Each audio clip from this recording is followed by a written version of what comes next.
Welcome, everyone. My name is Mark Kapczynski. I'm the Chief Marketing Officer here at Gooten, and we're excited to have with us today Mr. Bant Breen from Canary. Bant, welcome to the podcast today. How are you, sir? Hey, Mark, it's great to be here. Always great to see a good friend. So thanks for making the time for me today, Bant. Absolutely. So Bant, why don't you start off? Just tell us, tell us about Canary a little bit, very briefly. Your name, your title, what you do over there, and we're going to dive in on our core questions and lightning round for you. Yeah, sure. So I'm Bant Breen. I am the founder of Canary. Canary is 9 years old as of last Sunday, so November 8th. So it was Congrats. A big day for us. Your baby's growing up.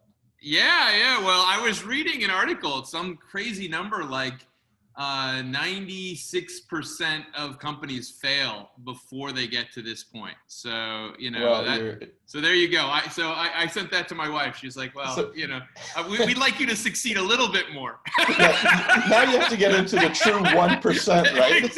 Exactly.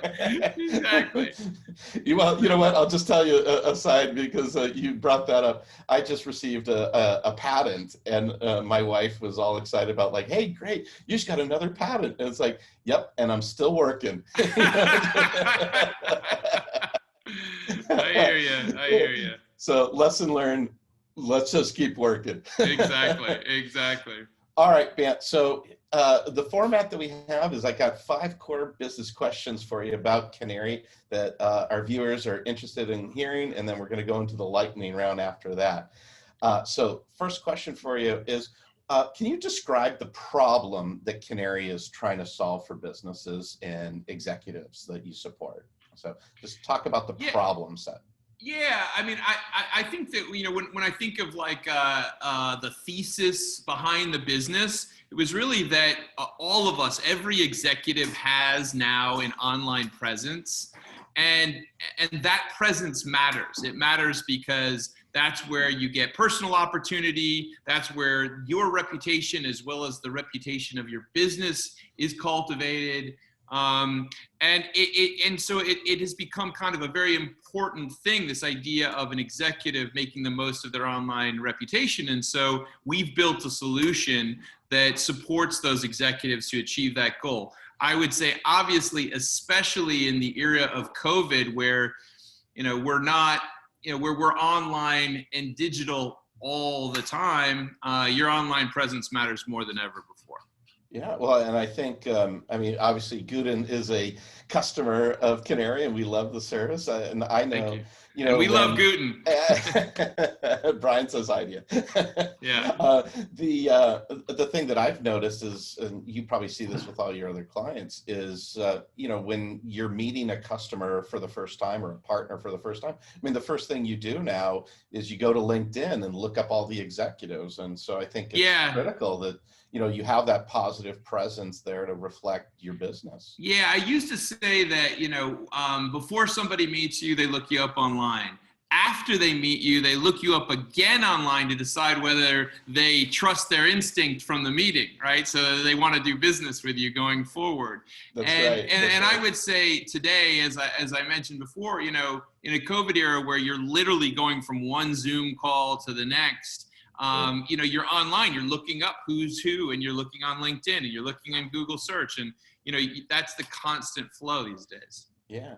So how big do you think the market is? So is this every single business out there needs this? Like, does it only work for big corporations, or can individual sort of small businesses with one executive? What's the market opportunity around this? It's a great question. For us, our clients vary from kind of Fortune 50 companies to literally what I guess is called solopreneurs, right?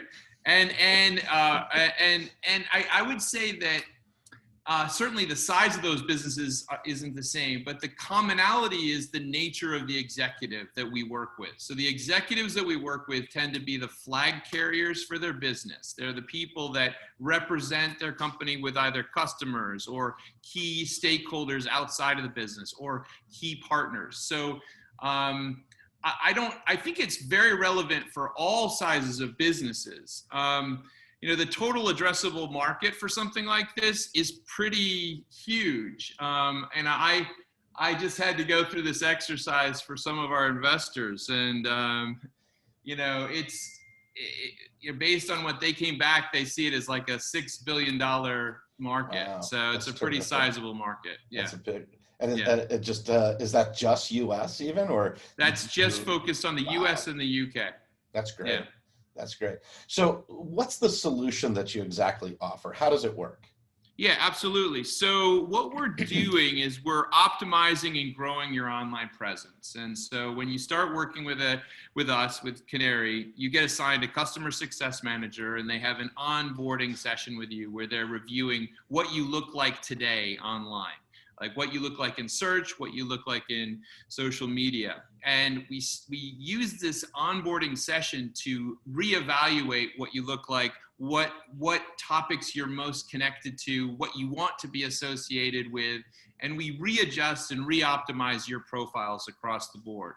We then start generating content for you, whether that be short form content like tweets, LinkedIn posts, things like that, and long form pieces like blogs and articles, or maybe infographics, things like that.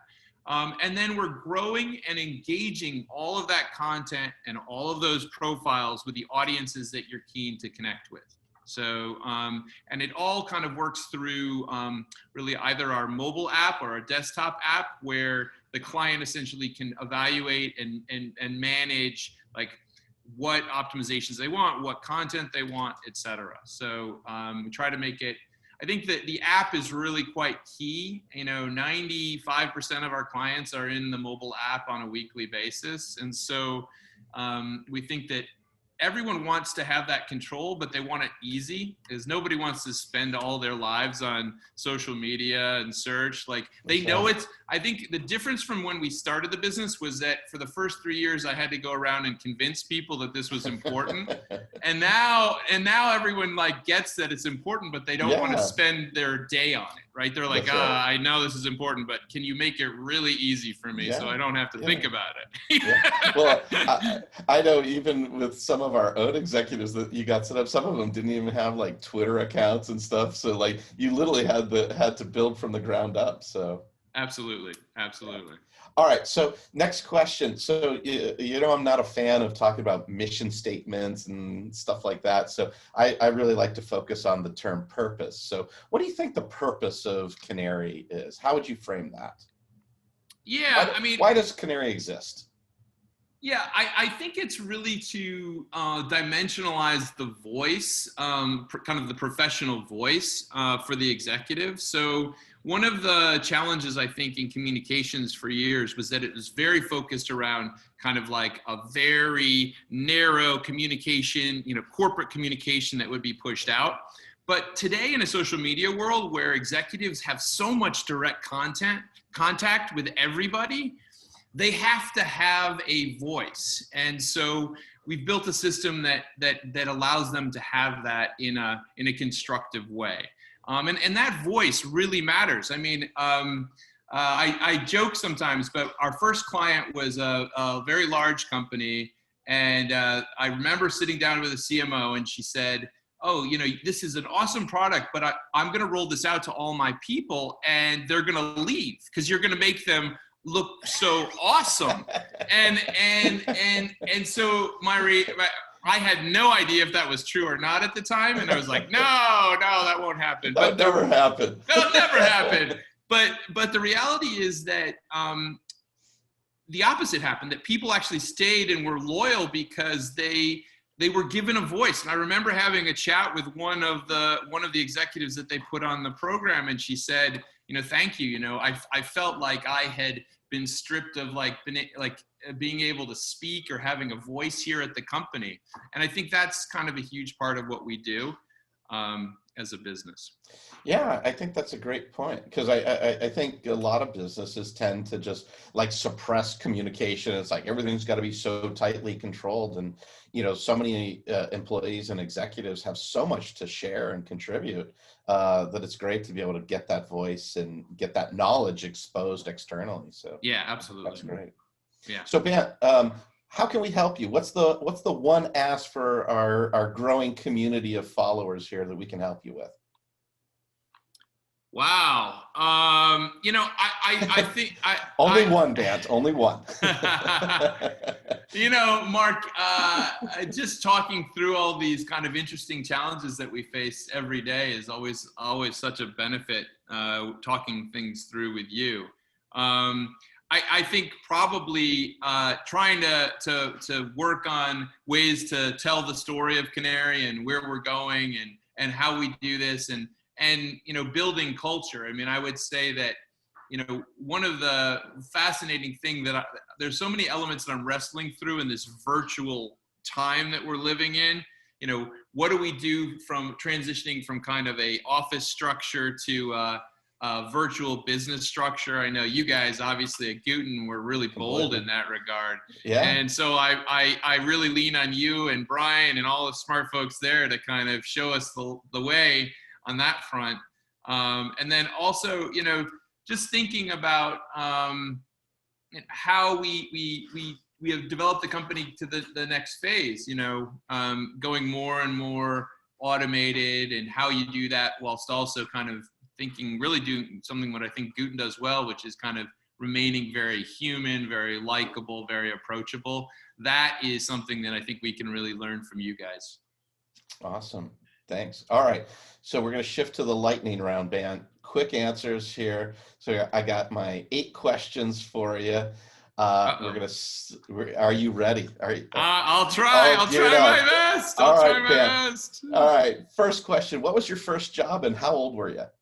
So I had a lawn mowing business and I was 9. Wow. Yeah. Did you get paid well? I'll tell you though, my first real business, and this is shows you what kind of a marketing geek I am. When I was 13 years old, my best friend, who Tim Brady, and I set up an advertising agency. Really? And called TNT Advertising, Explosive Ideas, and. We just were like, so we had a dry cleaners, Marathon Dry Cleaning as a client, a sports store called The Locker Room as a client. Wow. And we wrote and like art directed print ads in the newspaper. That was so much fun. It's in your blood. But here's the thing. So as an entrepreneur, you kind of realize this. When I was 13, I remember the biggest conversation we had when we were starting the business. We were like, okay, well, now we have a name, even though it was cheesy, but we need business cards. That was the most important. Like for some reason in our 13-year-old brains, like the business card was like the most important thing. Like you were legit. Yeah, like that was like if you had a business card, that was like a real business, right? That's right. Not that we had gone through any of the right procedures of actually setting up a legal business. Of course we certainly had not. But like, but it's a cash business. Like, yeah, it was like, no, we need business cards. Yeah. So, anyways, there you go. Nice. All right. What's your favorite restaurant in what city? I guess maybe because I'm like trapped right now and I'm missing my hometown of Chicago. I'm going to say Giordano's Pizza, man. Oh. I could crush a Giordano's Pizza right now. So good. I think I joined here with bone of beef or something, so good. All right. What conference do you miss most? Right now that we're kind of stuck inside. Yeah, I feel like we haven't gone to conferences, but which one do you miss most? Yeah, I mean, I think that probably it would have to be, it's a bit of a bougie conference. I've gone to the Cannes Lion Festival in France for the last I'd say 15, 20 years. And we as a company started doing a big party there, Nice. like a dinner the night before the whole conference starts. So because during the conference, there's no way, and nobody has any time.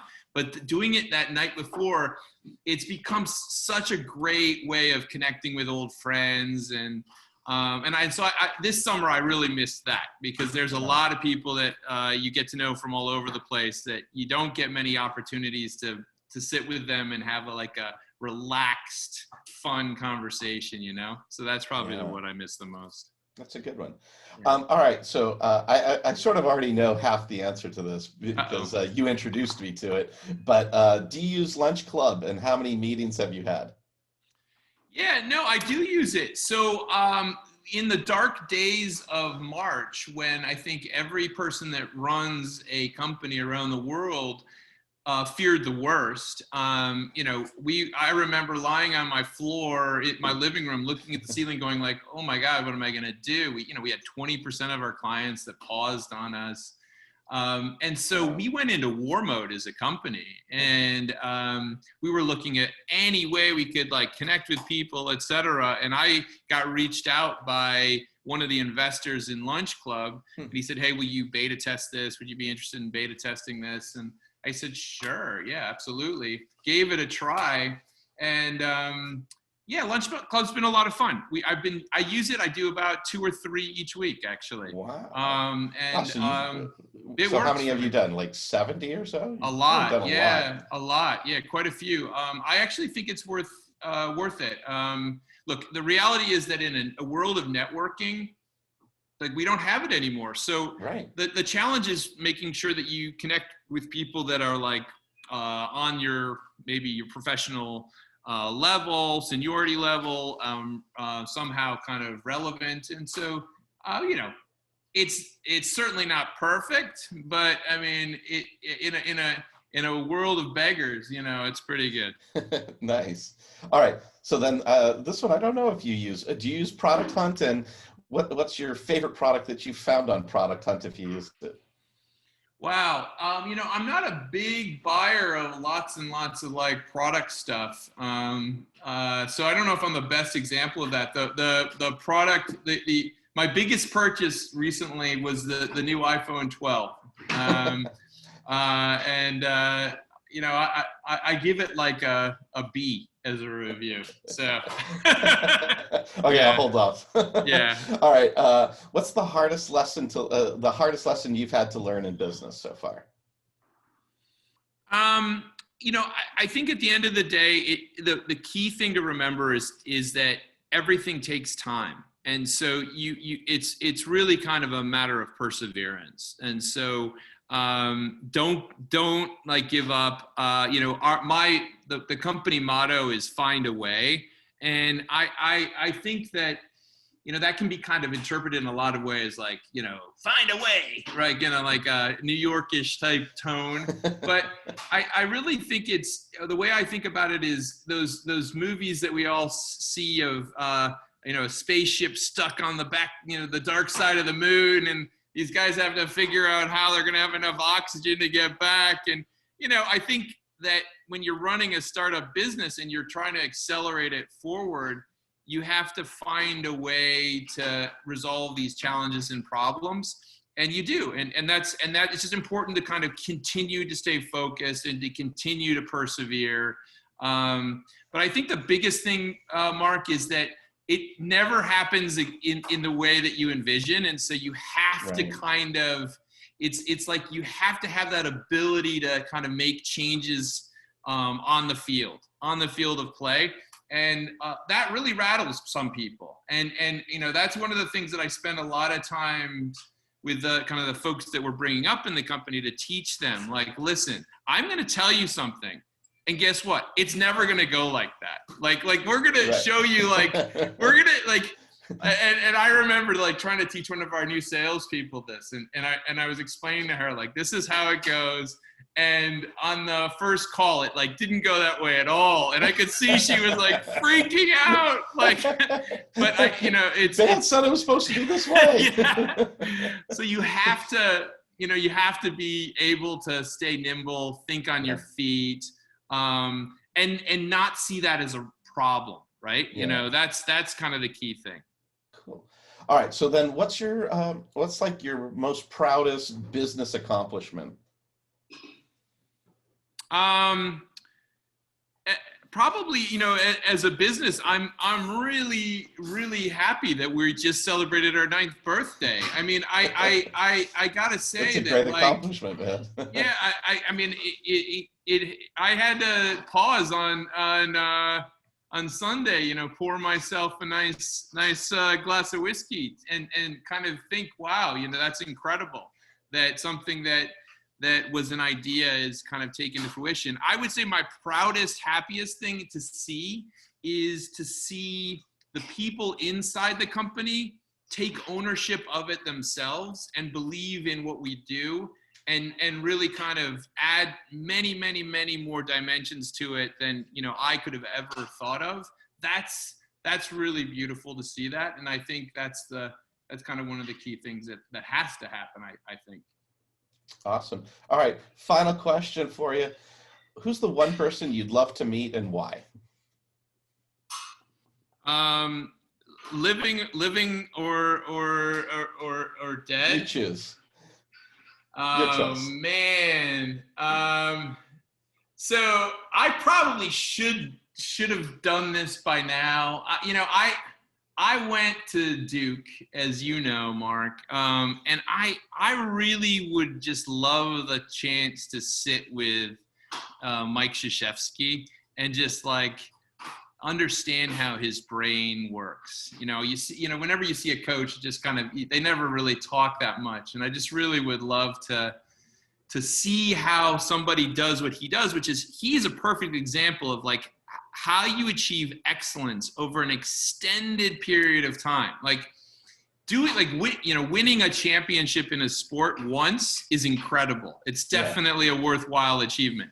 Doing it 12 times, you know, that's like incredible. Like, yeah, like it's magic, and it really kind of learning from these types of things. So I think probably sitting with Krzyzewski and trying to pick his brain. Maybe he'll, you know, he does a thing where you can go down as an executive to like a basketball camp, but I think that I'm useless at basketball. So I don't know if me going to a camp would be the best. I don't just have dinner with him.